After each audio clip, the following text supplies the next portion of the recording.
Hello, Wildcats. It is your boy Kev coming at you like a GameStop employee reaching through the front door with plastic bags on his hands. Yeah, that's a thing. Stay open, you essential business.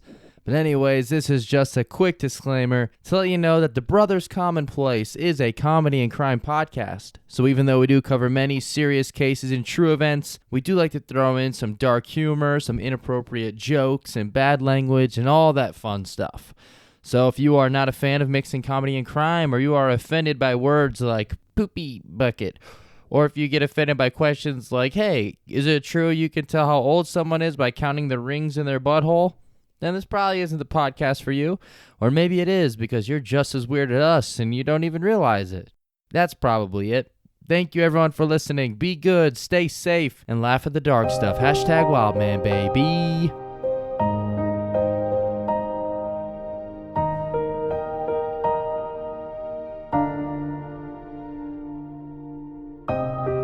Yo, Grandma,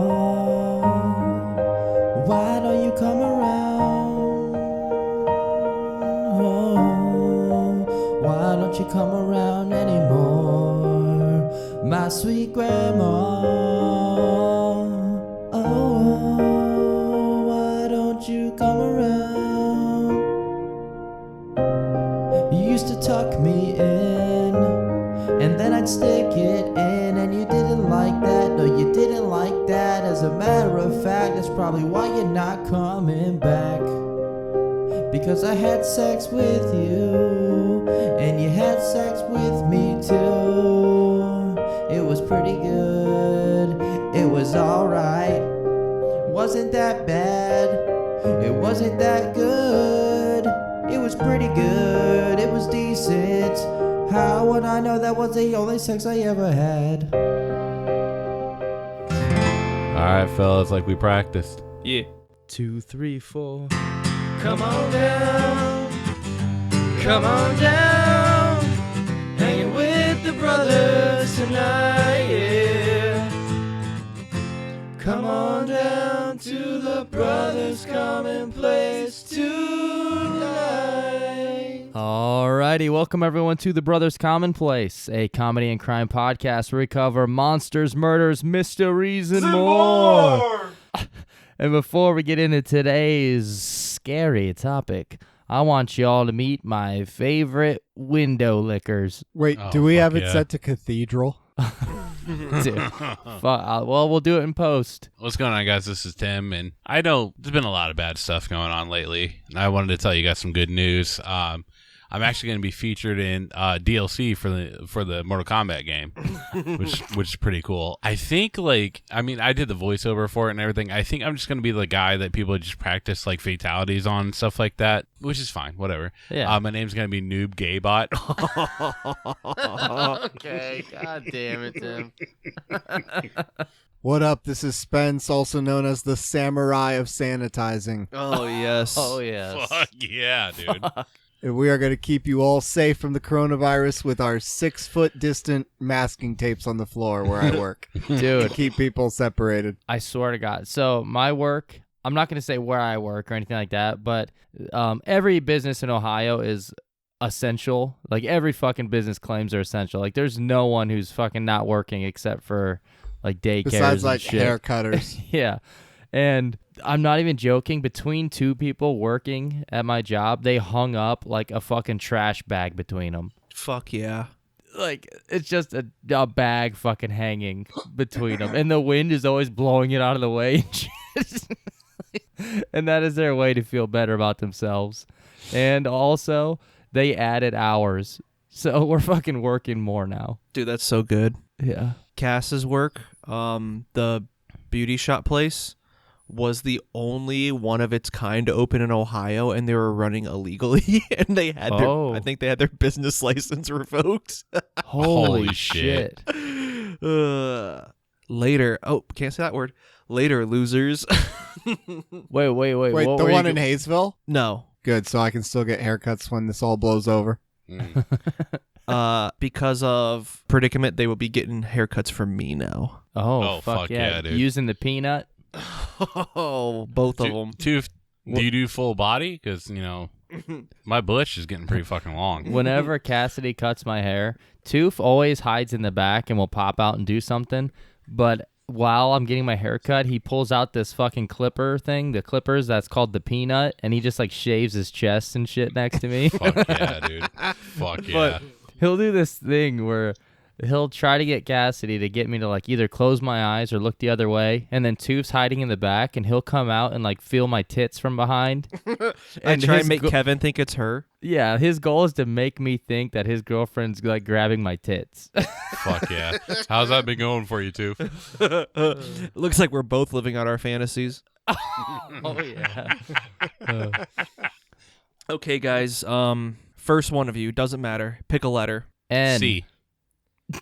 Oh boy. T. R. N, huh?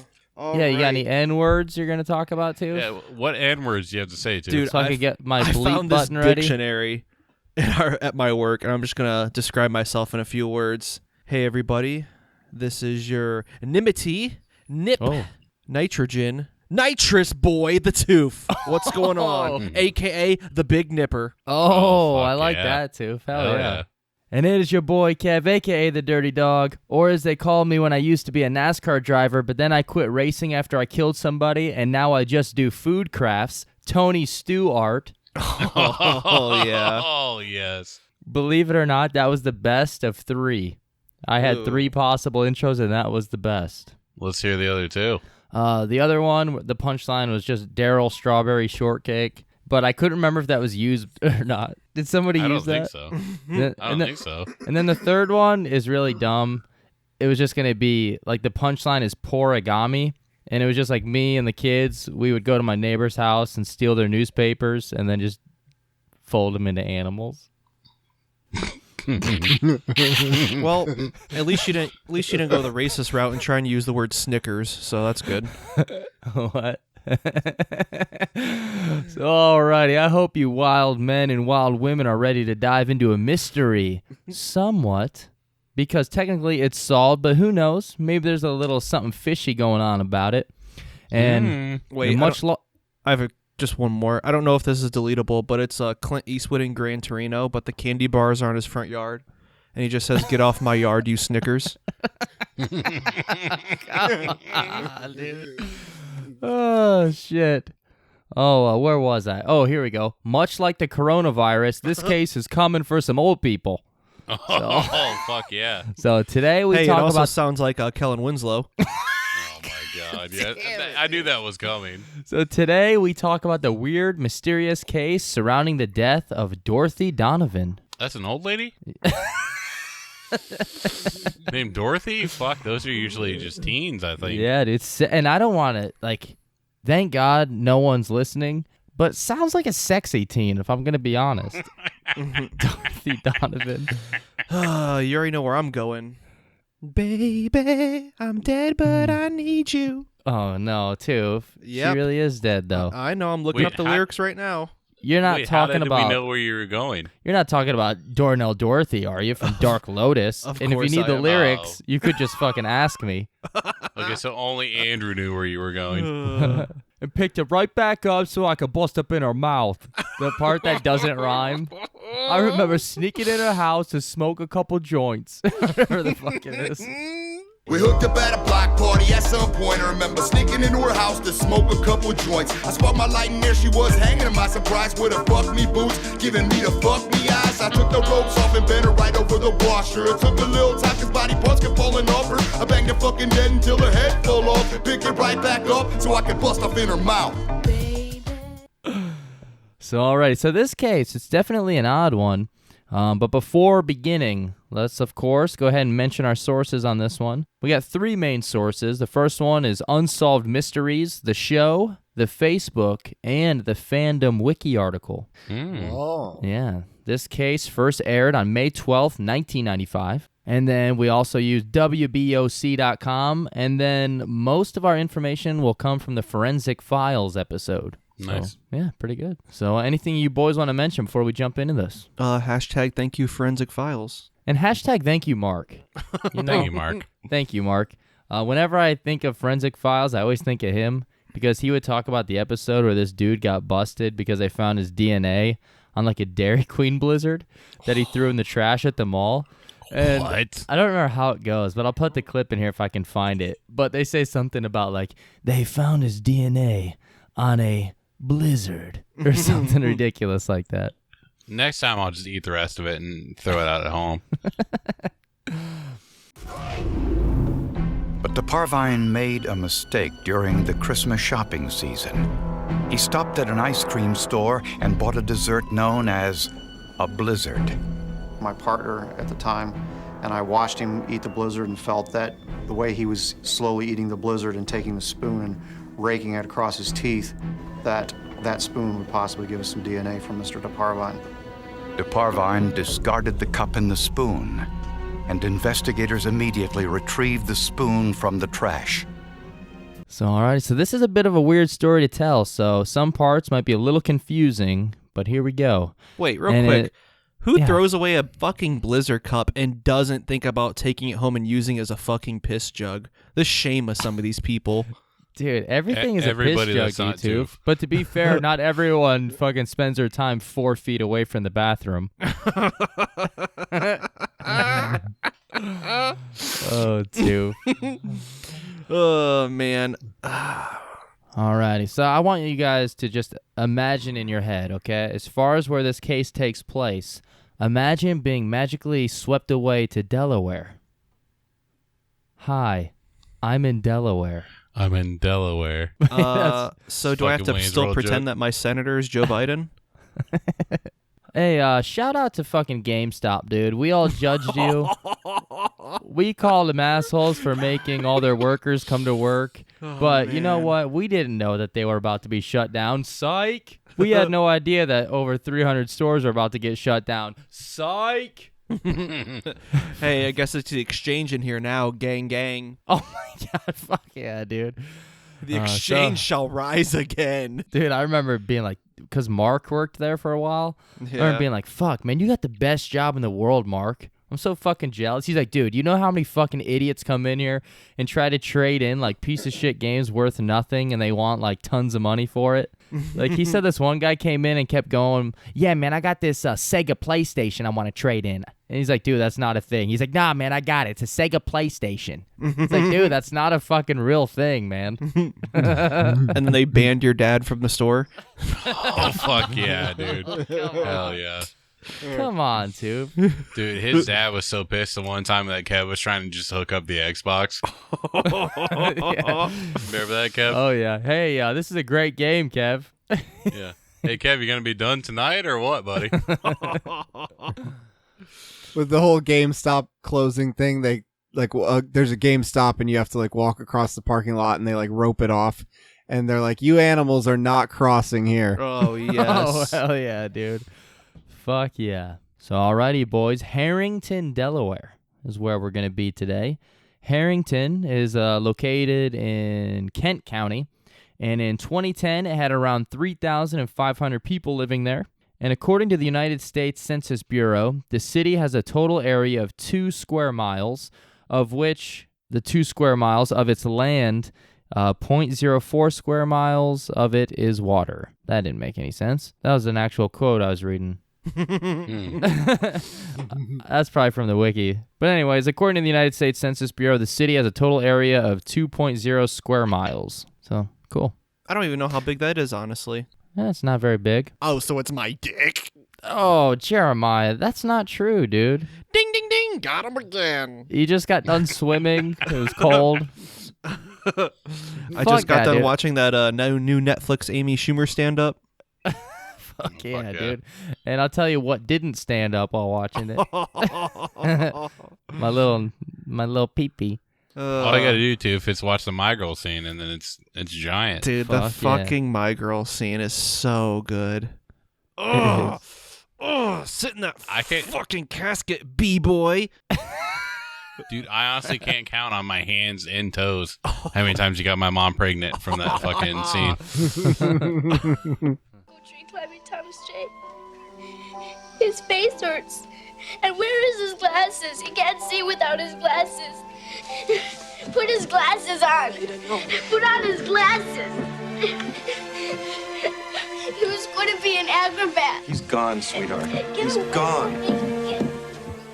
Now, I bet you guys are pretty interested in the famous people from this little town, right? Yeah. Well, there Please. are none. However, there are some famous horses. Yeah. Under notable famous people, it talks about horses, and that's it. So we're just going to read this quote from the wiki. Harrington has been a hotbed of sorts for harness racing, where Harrington Raceway has been the home of a harness racing meet for over 70 years. Despite the town's diminutive size, some of Harrington's most famous residents have been the horses, including 2 recent Dan Patch Award honorees. In 2004, Rainbow Blue, and 2015's Wiggle It Jiggle It. No fucking way. Both received that distinguished title. Tell us you're making these names up. Dude, no, I'm not. It really just sounds like my fucking dad. Pabst Blue. Here's my horse, Pabst Blue Ribbon, and Wiggle It Jiggle It. Are you sure he wasn't just trying to name the toilet handle?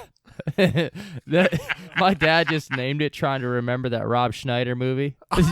Deuce Bigelow, Male Gigolo. I think it's called Wiggle It Jiggle It. Your dad named it of what he does with his penis after he pees. And if you do it more than 3 times, you're gay, son. Let's see here. Many other from the 19952 zip code have received divisional honors, and throughout the summer of 2019, Harrington stabled Sharton N was ranked the #1 horse in the country. Sharton N, yeah. Amidst Sharton's ascent, yet another Harrington horse, Lather Up. It's like they name these horses just by like overhearing like what a couple of like gay farm dudes were saying out loud in like the stables. Lather Up, Wiggle It, Jiggle It. Yeah, Sharton N. Let's see here. Lather Up was making headlines as he equaled Harnesses Racing's all-time fastest time of 1 minute and 46 seconds in July 2019 at the Meadowlands Racetrack in New Jersey. Let's see if there's anything worth reading at the bottom of this. Oh, here. His name was Lather Up? Yeah, one of the horses is Lather Up. Was he, like, sponsored by Old Spice? I don't know, dude. I don't know. Dude, I'm working on a conspiracy theory right now. Something's going on in this town. Well, on the cover of July 23rd's 1956 Sports Illustrated, there was the horse from here whose name was Adios Harry, who was on the cover. I think that's everything as far as famous horses goes. Any comments, boys, on these horses? Something's not right here, and I'm going to get to the bottom of it. I was trying to think of a joke where the punchline is, "Hey, why the long dick?" And it was like a black horse. But, oh, yeah. So, alrighty, on to the case. What, and then Amy Schumer fucked it? I'm pretty sure that's probably in her stand-up. Her and the other fucking chick. Lisa Lampanelli, dude. Fuck it, doesn't matter. They're the same person. They're Do they both really unfunny. Like, joke-wise, they're pretty much the same person. I like when they roast Lisa Lampanelli and they call her shit like Lisa Pussy Smelly. Dude, that's the same shit. Fucking Amy Schumer's stand-up, one of them is her talking about how her pussy stinks. Yeah. And it wasn't just gold dust? Oh, fuck Oh, yeah. dude, from Violent J's Behind the Paint book. Yeah. So here we go. On to the case, boys. The date is June 22nd, 1991 at around midnight. A factory worker by the name of Charles Holden was heading home from work. And as he was about to pull into his driveway to his mother's house, which is also where Charles was living out of, sort of. Yeah, Charles, he lived in a trailer on his mother's property. So it's a property of his mother's home, but he lives out in a trailer. So they both kind of live alone, but on the same lot of land. Okay. So he's driving home, getting ready to pull into the driveway, and that's when he noticed a strange and suspicious-looking man that was lurking around the outside of his house. And now this next move, it's either 100% hashtag Wildman or 100% not hashtag Wildman. But he's about to come home. He sees this guy lurking around the property of his mom's house and his house, and guess what he does next? Turns right around and leaves. Oh, you know this case. Yeah. Oh my God, he sees this dude walking around his house, knowing his mom, his elderly mother, is inside sleeping. He fucking obviously he hurries over to the dude to confront him and be like, "Get away from my house, motherfucker." No, he doesn't. It's dark out. He doesn't want to get hurt, so he drives away, goes to a payphone, and calls the police. Fuck yeah. Wow. Yeah, dude, imagine that. Your 70-year-old mother's asleep at home. You see a suspicious dude outside the house, and you just fucking keep on going. What's this guy's name? Charles Andrew Holden. Garnell. All right, never mind. Hashtag thank you, Charles.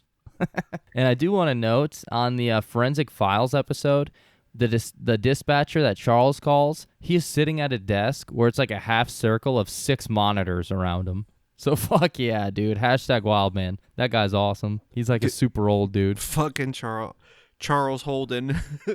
Charles Holden onto his mom's will because he knows she's going to be a goner soon. Charles, hold the fort down? No, not tonight. I'll hold my fucking foot on the gas pedal. Oh, shit. Let's see here. So Charles, he tells them about this dude, and he says, quote, "He's on my property right now." And the dispatcher replies, "Is there anybody out there at your house?" Charles says, "My mother is next door to my trailer, and she lives alone. I want to get someone out there as soon as I can because I don't want him breaking into my mother's." Which is good, I mean, but come on, dude. You're going to just fucking drive off to a payphone? You're not going to scare this dude off? You're in a truck. At least hold down the horn or something. Yeah, hit him with your fucking truck. Yeah. Dude, I hope this shitbag went to Burger King first, too. There is going to be a restaurant coming up in a little bit we're going to talk about. Oh my God. He yes. did. God He damn, did. Toof. You know this case, don't you? No. You fucking lived it, didn't you, Charles? Dude, dude, did he really go to somewhere before the fucking payphone call? No. Oh, That'd damn be it. funny, though. Let me Oh. fucking go through the drive-thru fucking Burger King. See, dude, that'd be fucking hilarious. It's like they have the Impossible Whopper, so it'd be impossible to pass that up. So. So the police, they show up as quick as they can, and police officer Myrna Kinney, I think that's how you pronounce it, he went with Charles to his residence to make sure that the stranger was not there, which is like, this part seems kind of shitty to me, but according to the Unsolved Mysteries episode, the police come to the property, and they first check out the trailer that Charles was living in. What? Yeah, that's according to Unsolved Mysteries. So they go through that. They find out that it was untouched. There is nothing out of place or anything. And then they're like, "All right, hey, let's go check your mother's house. Make sure she's okay now." He's like, "Yeah, I'm just glad that I'm glad no one touched my DVDs. So let's go. I'm gonna trade those in to the exchange later." I was gonna say buybacks, but I didn't know if that was a thing everywhere. I mean, Stickman's is still a thing everywhere. Dude, I bought Maniac Mansion from Stickman's as an NES game. It was probably like $15, and it didn't work. And I brought it back. I was like, "Yeah, I bought this yesterday. It doesn't work." Like, dude, I "Oh, we love can't this really accept exchanges though because we don't know if you took it home and traded it out, but we can clean it." I was like, "All right, man, you can clean it then." And he just did the Q-tip Windex thing. It's like, motherfucker, dude. What you fucking already did. You fucking piece Yeah, of that'll be shit. $20. Yeah, Dude, I gotta go back home, make sure no one broke into my DVD collection. God damn it, Charles. I bought WrestleMania 19 on DVD there and opened it up, and there was nothing in it. There wasn't a single DVD. And they also charged me 4 times. Like literally, my bank was like, "Hey, yeah, you got charged 4 times for that." So I just called my bank. I was like, "I didn't get anything from it," and they just canceled the transaction. Fuck yeah. They're like, "We didn't put it in there. We knew you were gonna trade it back to us, so They we just charged gotta me step 4 out." times. Gotta Fucking step stick out. bins. That's nuts.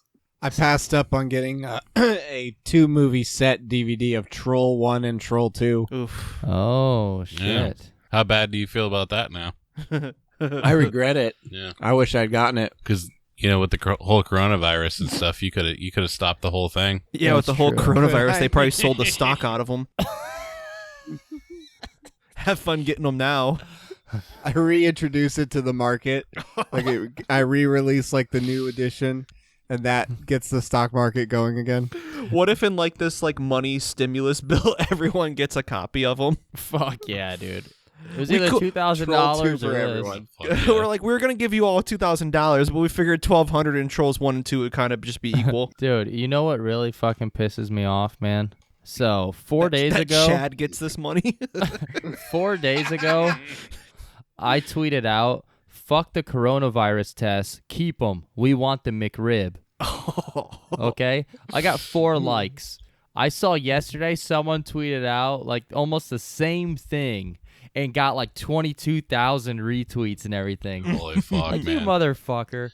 Wait, your dad has 22,000 counts now? That's pretty cool. He's like, "Fuck you, Kev." He starts yelling. I'm talking to my mom on the phone. He starts yelling. I'm like, "Whoa, is Dad okay? What's he yelling at in the background?" He's like, "I had a Sour Patch Kids." Okay, that's not funny at all. Well, you know he's got that low blood sugar, so. Yeah. Okay, where were we? So when the Dude, police what if when arrive- your dad went to the doctor, he comes back, he's like, "Yeah, I got low blood sugar sex magic count." God damn it. So they gave me this CD. So when the police arrive at his mother's house, they do a perimeter search, and they notice that a back window was broken at the back door of the house. So they went back to fucking whatever his name's house and checked out the DVDs again. Like, yeah, maybe we should check that shit out. Oh, Titus. You got season 2 of Titus? Can I borrow Oh, that? fuck yeah, dude.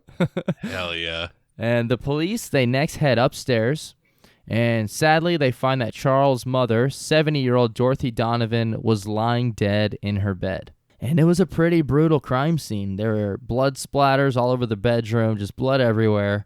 And Dorothy, she had been stabbed repeatedly in the face and chest mostly. Like, she had some stabs in her arms, but it was almost all in her face and chest. I'm not quite sure the number, but I know on a picture I looked at, like a diagram of it, it was in the 20s. So it was at least high 20s amount of stabs. Wow. But yeah, most of the stabbings were upper torso and face. So the attack seemed very personal, since usually when it's all face stabbings, it's usually someone that knows them because it's a very personal attack. But it was definitely a murder that was described as being an overkill.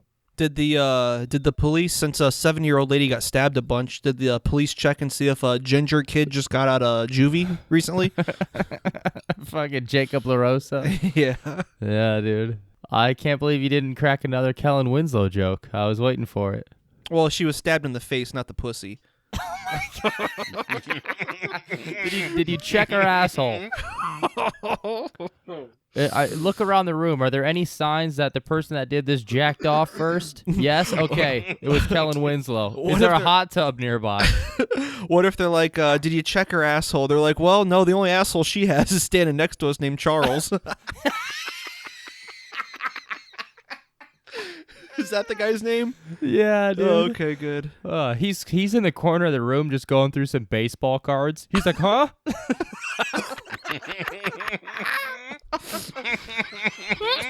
He's like, they're just checklists. What is this? Checklist. So the police, they believe that whomever did this was probably familiar with Dorothy or an intimate relationship with her or had a close relationship with her.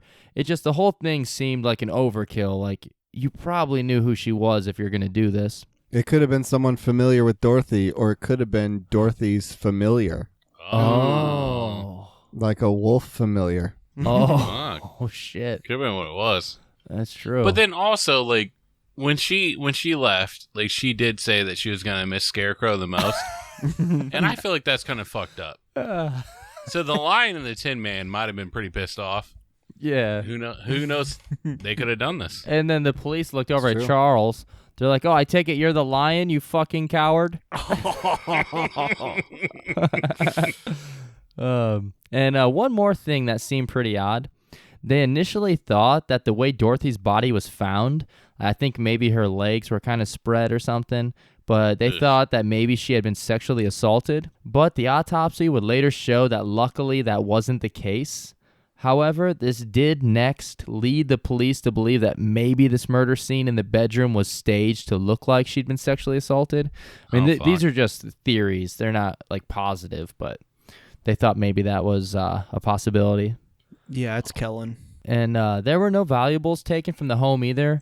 From her house or from Charles. His DVDs were fine. And also, her purse was on the ground in the bedroom, and it wasn't opened or touched. So nothing was stolen. Everything's in place. Not even her complete set of McDonald's Beanie Babies from the 90s. Oh Yeah. my god, no, dude. The fucking that purple platypus thingy. Yeah, damn that it. fucking thing. Nobody had that one. Oh, her purse was untouched. I guess we can't rule out sexual assault. Stu, come on. So this rules out robbery or possible theft gone bad as the motive. So what the fuck? This 70-year-old lady was killed in her bedroom around midnight while she was asleep. Nothing was stolen. She wasn't sexually assaulted either. So they're kind of stumped. So they're like, well, if we're going to figure this out, we need to learn a little bit more about Dorothy. So all we really have on her, though, is that she was 70 years old. She was twice widowed. She had 3 children and 7 grandchildren. Damn. Her first husband was Wallace Charles Holden, and she had her 3 children with him. And then her second husband was named Ralph Donovan. I like that her being 70 is one of the things that like we've got on her. Yeah, they counted You the. got a long rap sheet. For starters, you're 70. Yeah. We also got that part about Donovan being a really shitty cameraman. Oh my god, dude! It That's took me only a for minute. us. That's Yeah. only for us. Yeah, that was a good one though. I liked it. Yeah. Dorothy was said to have no known enemies, and Harrington, Delaware was known as a safe farming community where everyone knew each other and most people didn't lock their doors because they felt safe. I mean, there was only 3,500 people living here, so. Those fools. It seems like a lot of our cases are places where they just don't lock their doors. Yeah, unfortunately. Yeah. So maybe just lock your doors everywhere.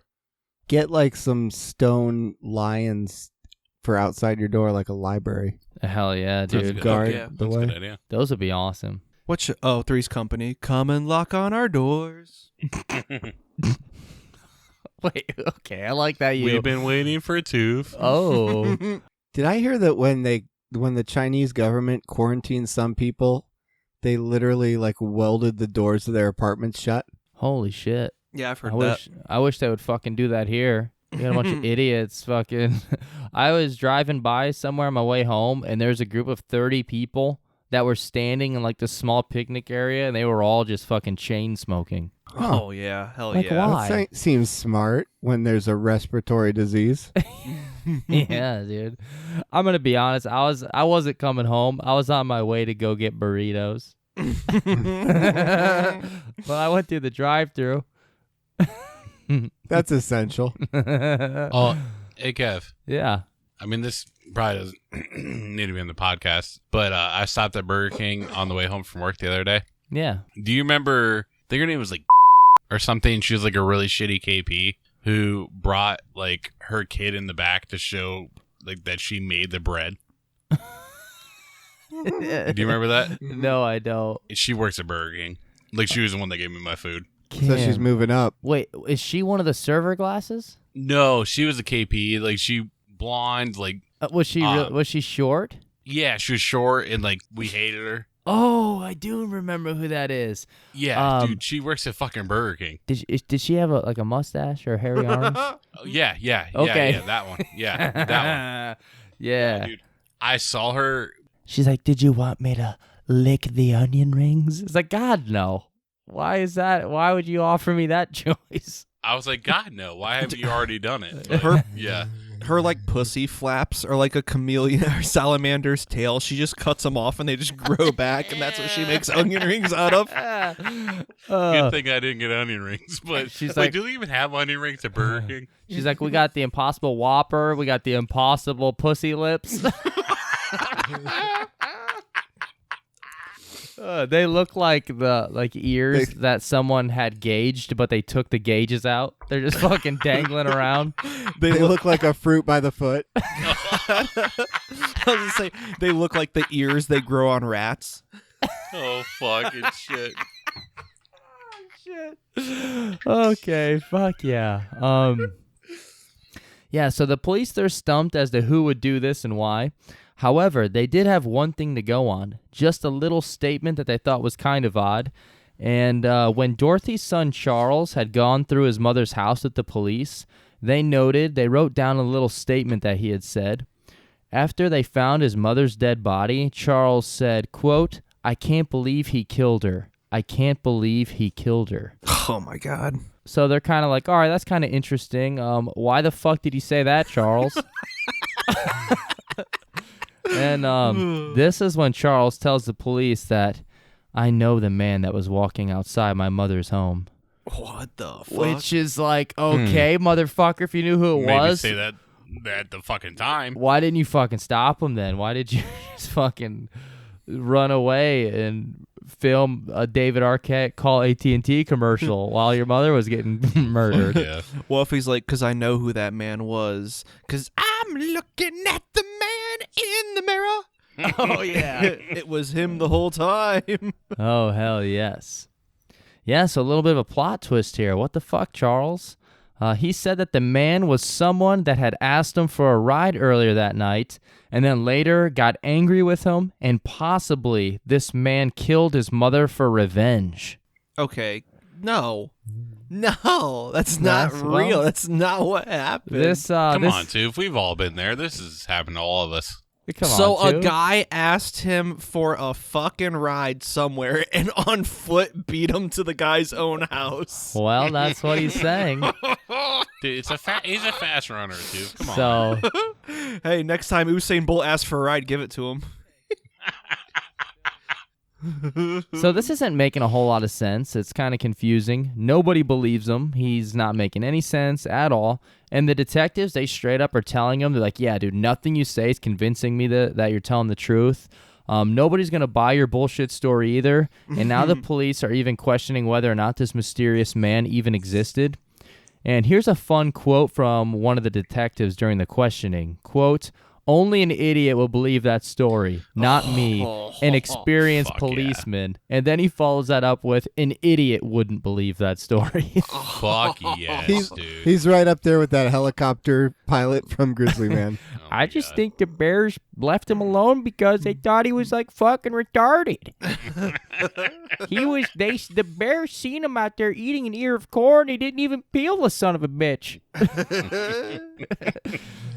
So what is so unbelievable about this story that Charles is telling? Well, this is what Charles' story is.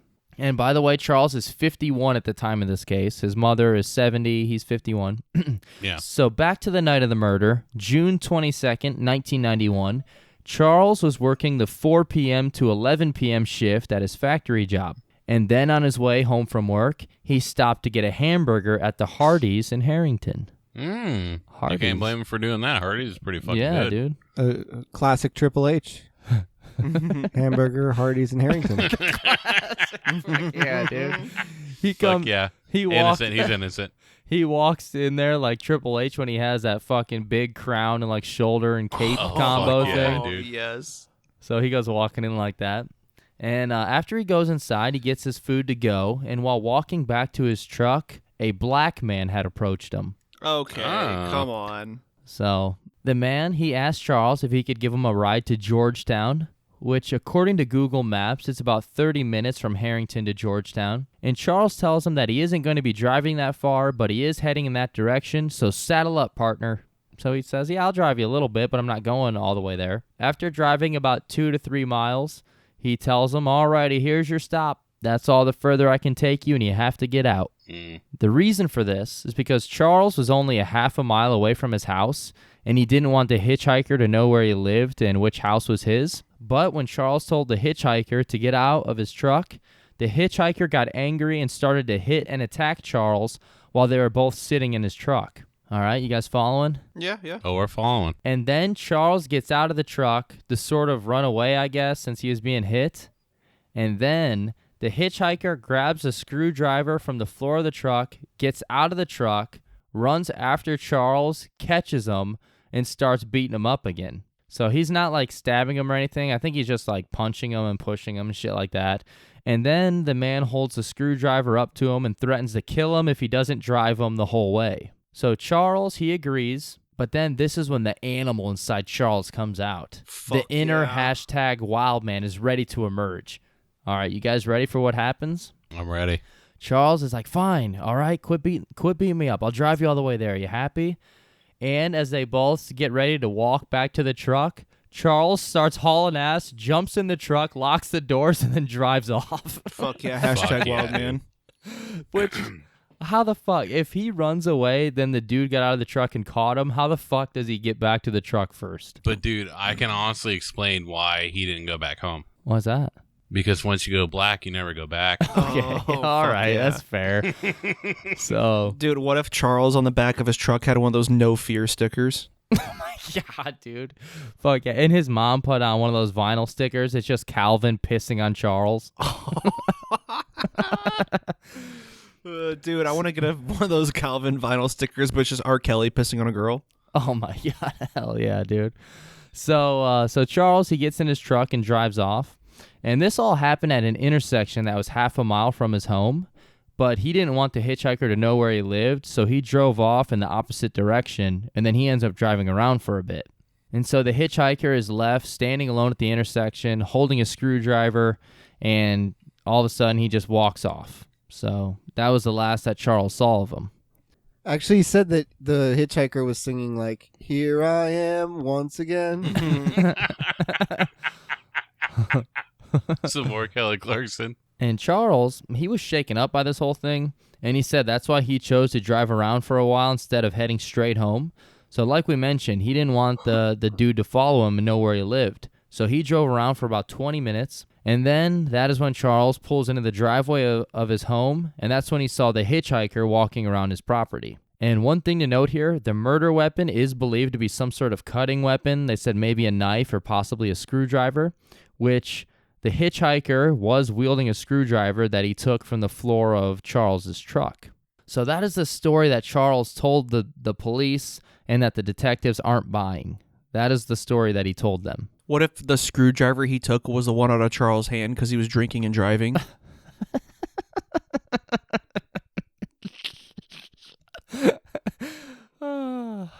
So this is the story that Charles told the police and that the detectives aren't buying. He said that a half mile away, Charles dropped off a black man at an intersection, and then 20 minutes later, this man showed up to Charles's house and killed his mother. And the police, the detectives are like, all right, we don't buy this. There's no way this dude walked half a mile to your house, killed your mother, and left all within 20 minutes. Like, how the fuck would the hitchhiker even know where your mother lived if you drove off in the opposite direction? And not only would he have to walk half a mile and know which house was his mother's, but he would have to turn down another road to even get there. And there was also houses between that intersection and his mother's. And Like that's what I was going to say. Also, Yeah. would the direction to the mom's house even be going to Georgetown? Like, wouldn't you think after the fight he would just continue moving on toward Georgetown? Yeah. So not only did this dude pick this random house that was a half mile away out of all the other houses, but he also chose to go in and murder a sleeping elderly woman. So the police are like, there's no fucking way. Like, that is just impossible. But Charles swears that this is the truth. And the police also ask him, like, Charles, did you have anything to do with the murder of your mother? And of course, Charles is like taken back by it. He's appalled that they would even ask him. So investigators, they did a little bit of digging, and they learned of a possible motive as to why Charles would want to kill his mother. Financial reasons. You see, Charles had found himself in some farming debt that he built up over the years. And also shortly before Dorothy had been killed, Dorothy had taken out an accidental death insurance policy with Charles named as the beneficiary to that policy. So that's some pretty interesting stuff. He was also possibly after her collection of Wonder Balls.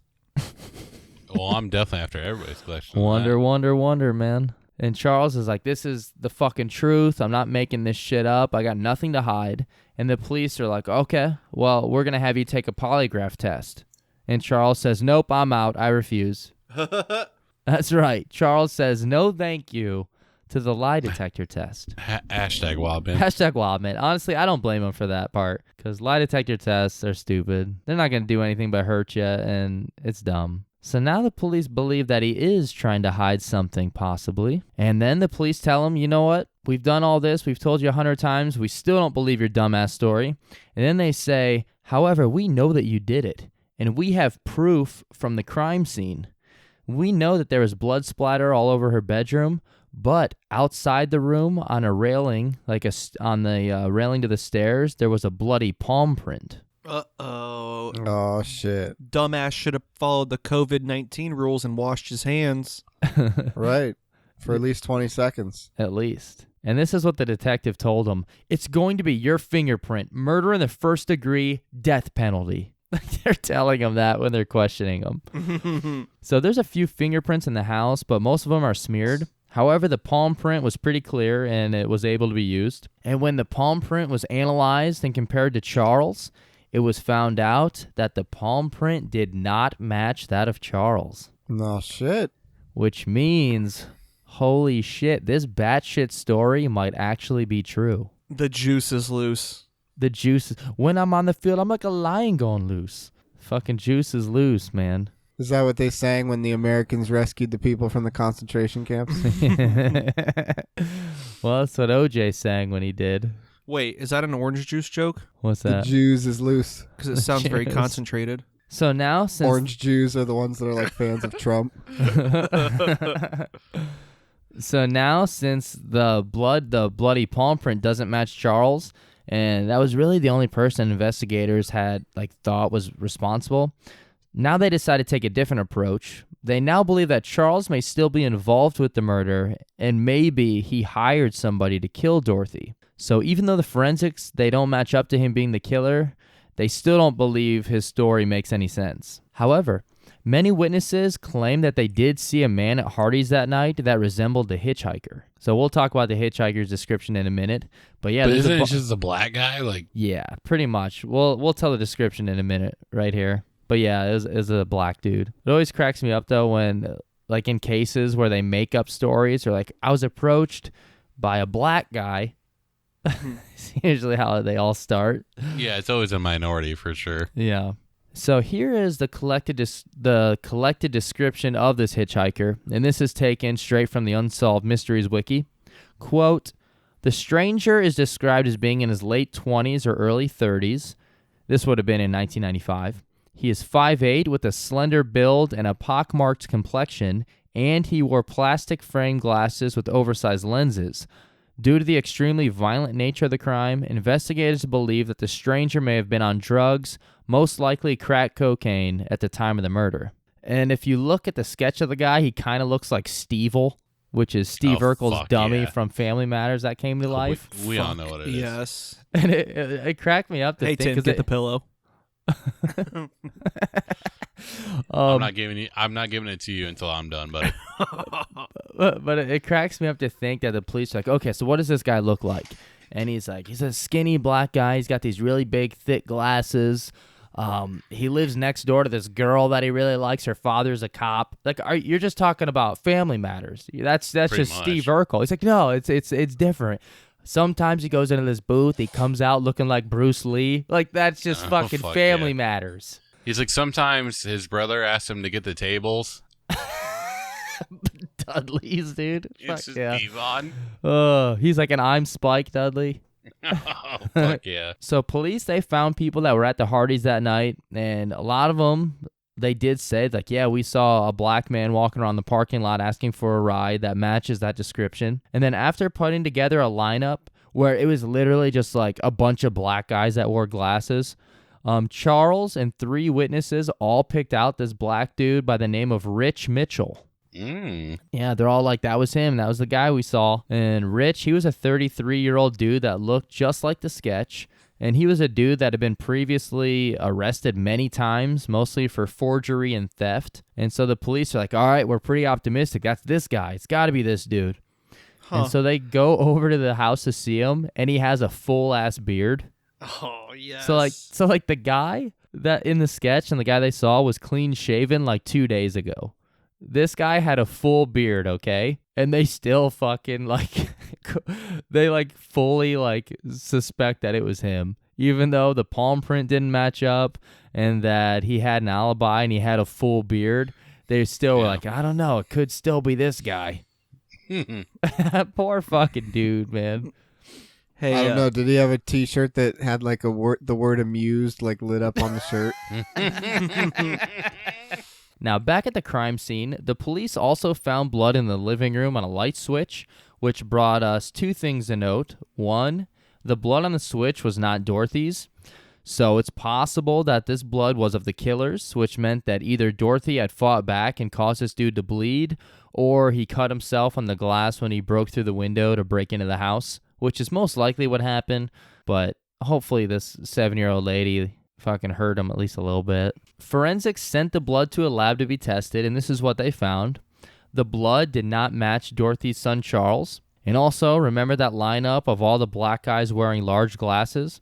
Well, they checked the DNA of all those guys, and the blood didn't match any of them either. So we have all the evidence needed, but nobody to match it up to. But investigators, they still believe that Charles was still involved somehow. However, nothing really ever came of it. And then we go forward into the future, all the way to November 2005, which is 14 years after this murder happened. Wow. And using the CODIS National DNA Database, the blood DNA from the scene was uploaded in hopes of finding a match. So this was on Unsolved Mysteries because it was unsolved for 14 years. So they just kind of dropped the case after that? Like, not dropped it, but just... They didn't have any leads. They tried to match the DNA to all the possible suspects, and it didn't match anyone. But after uploading it to the DNA database, here is what they learned. So this is going to be a quote from the Unsolved Mysteries wiki. It's pretty long. It's like 3 paragraphs, but I'll stop between each one.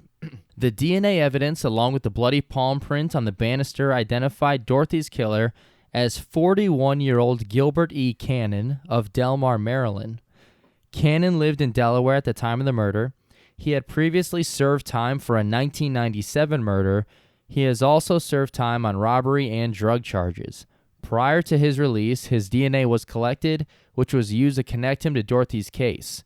In January of 2006, he was arrested and charged with first-degree murder. When first questioned, he denied any involvement in the murder. So he's like, man, I wasn't there. I have no idea what you're talking about.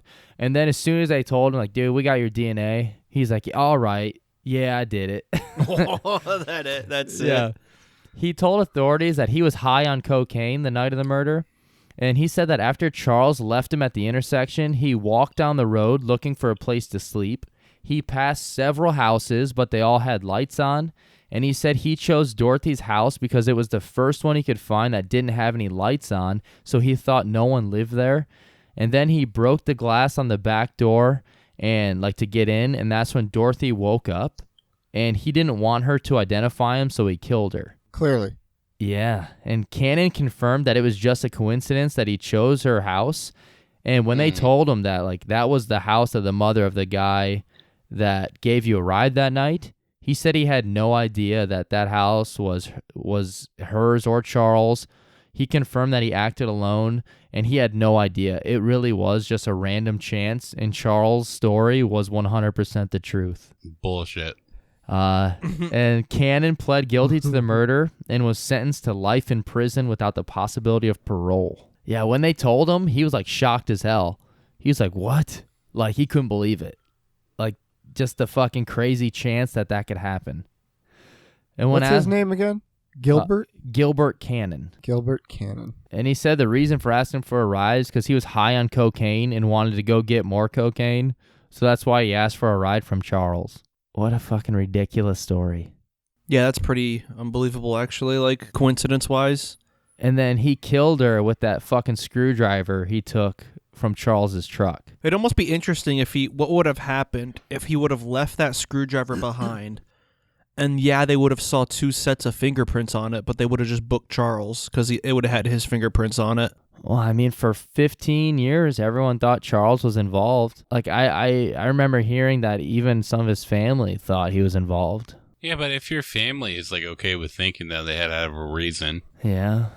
So, I mean, we don't know for sure. He might have had something to do with it. I mean, the guy who killed her said he did it all alone and it was just a crazy coincidence. But why drive off? Especially if you knew who he was. Yeah, that's such a shitty thing to do. You knew he was dangerous and you see him walking around your mom's house. Fucking get out there and whip his ass or scare him off. And what kind of coincidence, where he's just randomly at the mom's house of the guy who wouldn't give him a ride? It doesn't make any sense. Yeah, do what Forrest Gump would do. What his mom would do. Grab a broom and chase him off the porch. Well, wouldn't Forrest Gump's mom just do the principal? Yeah, maybe Charles would have got a fucking education then. I'm just joking. I don't know. I don't know anything about Charles really, but it's like, dude, if you see anyone suspicious outside your house and your fucking elderly mother's asleep in there, don't run off. I mean, I know I would get my ass beat, but at least I could know I tried, you know. Give me a participation black eye or something. At least I tried. Hey, get away from that house. I'll suck your dick. Yeah, I would, man. Beep on the horn. Hey, you want your dick sucked? No, then Tim get come out of the away. bushes. That's actually how Kevin and I met. Yeah, dude. That was cool. Yeah, I think we met on the same street corner like a few years later. Yeah, that's how we all met, dude. We just kept turning the truck in different directions and beeping the horn, and that's how we all got together. And then we met Andrew, and he just sucked all of our dicks. But alrighty, that is everything in this case. Is there anything you guys want to mention or note or anything? Hashtag free Gilbert.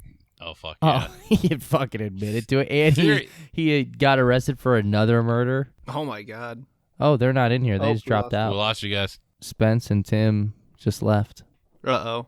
Looks like they were getting too close to the truth, right, Gilly? Alrighty, I guess that's it. Spence, you want to do our closing shit, brother? Yeah. Thank you all for listening to another episode of the Brothers Commonplace. Subscribe to us on YouTube. We currently have Millions. At least 2-3 million. Oh, at yeah. least 2 or 3 million. So we have an action comedy fictionalized audio podcast coming out for you titled Chili Cartel. It's an over-the-top podcast. It's pretty funny. It has all of us as characters. And if you like this podcast, then you'll probably enjoy it. It's pretty goofy, but it's pretty funny too. And it's going to be 5 episodes for the first season. We'll see how that goes, and if people like it, then we'll make more. But I'm really excited for it. It's super funny, entertaining. It even has Andrew. Yeah, Andrew, believe it or not, was the first person out of all of us, including me, to record his lines. And he kills it. He completely kills it. Yeah, he fucking brought it. He's amazing. He's super good.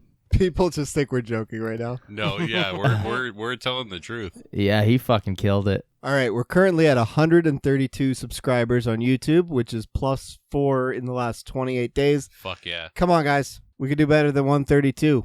Come on, guys. Spread that like the coronavirus. Spread it, Exactly. baby. This is not something to be socially distanced. Yeah, I mean, our death rate is kind of lower. Are you going to wear a mask? Put hashtag TBroC on the front. Oh, fuck yeah. I mean, we don't know how many people have died because of this podcast. Probably a lot if you thought we were funny and then realized how stupid that is and then killed yourself. But Okay, well, I know what we got to do.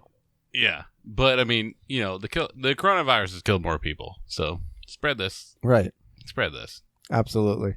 Get on there. Also check us out on Facebook, Instagram, Snapchat, and Discord, and Brotherscommon.place and Brotherscommon.place @gmail.com. Fuck yeah. Hell Leave yeah. us ratings and reviews. Yes, sir. And special thank you to everyone that is listening and sharing with their friends, and everyone that has already left us a rating and review. Thank you so much. That really helps us out. It means the world to us. And yeah, just keep on listening, keep on sharing, and all that fun stuff. Also, stick around to hear the closing jam by the Bash Brothers, our boys in the Last Bandoleros. Give them a listen. Check out Whiskey Myers as well. Badass bands. Give them a listen. Leave them comments and say that the Brothers Commonplace sent you. That'd be cool. Primo, anything else you want to add, brother? I got nothing, buddy. Alrighty, then I guess all that's left is to do our hashtags. Oh, wait a second. Unless the Toof has some words of wisdom to do today. Do you have any words of wisdom, Jeremiah? Oh, yeah. I think those lovely people out there deserve to get a little bit smarter today. Oh. God damn it. Andrew, he, you guys know, like, the Coke pinky? Oh, like yeah, dude. You grow the nail out, right? You mean Grandpa Joe's pinky and also all the Asian guys that work at the mall? Yeah. Yeah. Them. Dude, the orange... Okay, real quick. I'm sorry to interrupt. Coke nail, orange chicken guy. There's this... Was he Bumblebee hat guy, too? Yeah, he was the guy with Bumblebee hat. Okay. There's this place at the mall that only sold orange chicken, but it was like a giant fucking container for $2, and it was like the best. They wrote everything on just a fucking piece of cardboard, wasn't it? They just wrote on it. It was like a green poster board. Oh, yeah. Orange chicken, $2, I think was all it said. And the dude wore a bumblebee hat and had a giant Coke nail. That's it. I'm sorry, Toof. Keep going. Osaka chicken. Is that what it was called? Something like that. So good. So, Andrew, he doesn't fucking get the concept of the Coke pinky. He drank so much Coca-Cola that he grew his pinky out. Oh. Not the nail, his pinky. What's that? His finger? Oh. Okay, all right. Anyway, so this motherfucker grabs my fucking balls one day when we're sitting in the living room, and he starts fucking squeezing them till they're about to pop. And I say, Andrew, what the fuck are you doing today? And he says, world domination. And I didn't know what the fuck was going on. And then I realized that as I was looking down at my tightly squeezed ball sack were Pinky and the brain. Yes. Fuck yeah, dude. Hell yes. That's some good shit, dude. One of them's a genius, the other's insane. Oh, shit. But which one was the genius and which one was insane? We have it's a different catchphrase. We're not doing that. It's one of them's a racist and one of them's insane. Oh, fuck yeah. Oh, one of them's a man. racist, the other one's toof.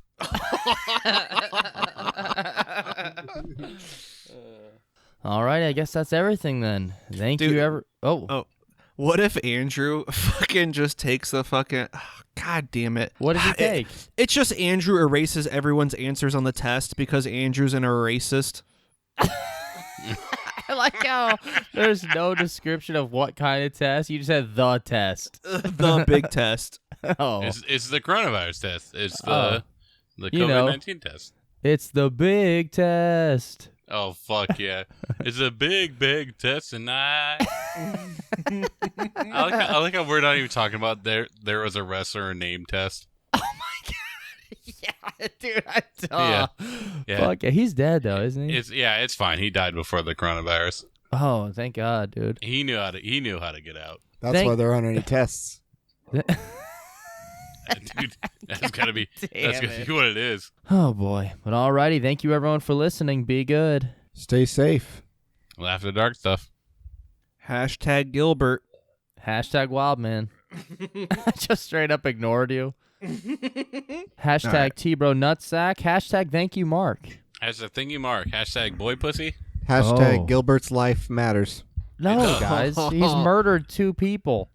You know It what? is- I'm gonna erase all what Spencer just said. Hashtag pretzel dog. Okay. There, I did it. Alrighty, I'm shutting her down, all right, boys?